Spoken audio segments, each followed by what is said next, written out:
Hey, this is Randolph here. We're talking to Dr. Greg Zeschuk. He's from BioWare, and we're going to chat all things Dragon Age Origins. Greg, can I start off first of all, because we just played the console version of Dragon Age Origins. How hard is it to actually map those PC controls over to a console? That was a lot of work. I mean, we spent probably 6 months where we actually literally just destroyed the existing interface and rebuilt it right back up from the ground up.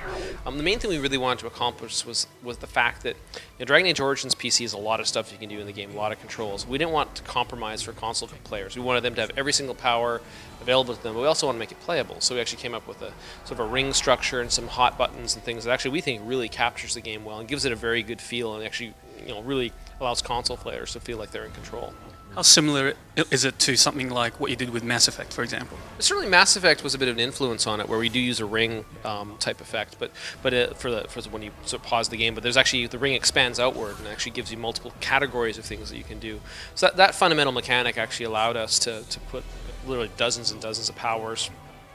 Again, Dragon Age, you have 4 characters; they all can do different things. It's a pretty big bunch of work, but we actually managed to really capture the feel of the game and actually also leave the player feeling a little more action feel too on the console.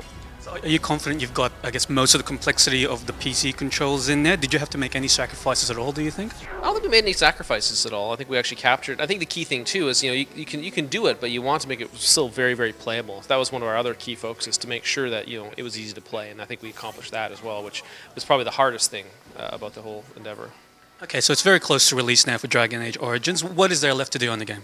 The game right now is really in the final certification phases and just the final fine-tuning of everything. I mean, a lot of the stuff that we were doing towards the end of it was making sure it was all connecting up properly to the internet, and the PDLC stuff being all the channels were working properly to be able to deliver that. So really the fine-tuning a lot of the online features, and that's right where we are right now. Can we talk about DLC at all? What can you tell us about, I guess, plans for DLC for DragonAge? I can talk at a very high level about DLC plans for Dragon Age. I mean, the key thing being it's a big part of it. I mean, it's a big part of the franchise, a big part of what we're building. We're working on DLC stuff already, and I think we designed the game very much from the perspective of supporting DLC as one of the foundations. Another key part of course, is the user-created content, user tool set, and actually we want to allow users on both platforms, PC and consoles, to actually feel like they can actually have all the same features. And so we're going to try really hard on console to get some of the user-created content back, but on PC for sure, you're going to be able to browse even within the game and figure out which kind of modules and other things you want to add to it, and actually what kind of mods you want to put into your game. So really, really huge things, and then DLC will be purchasable from the game as well, so it'll be pretty exciting. So you are planning on getting some of that user-generated content from the PC side onto the console environment? Yeah, absolutely. We're working really hard. We want to work with the folks at Microsoft and Sony to do that, because we think it'd be just a fabulous thing for folks on consoles to see some of the user-created stuff. And given that the tool set's going to only work on PC, figure out a way of getting that, probably like in it, in a sense, not almost like a little DLC piece itself, but get it certified and approved through Microsoft and Sony if we can.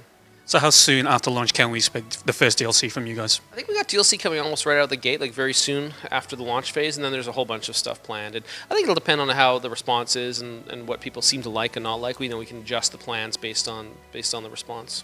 Okay, thanks for that, Greg. Can you tell us what platforms and when Dragon Age Origins is coming out? Sure. Dragon Age Origins is coming out on Xbox 360 and PC in early November, and then PS3 a little later in November. Thanks very much. Thank you.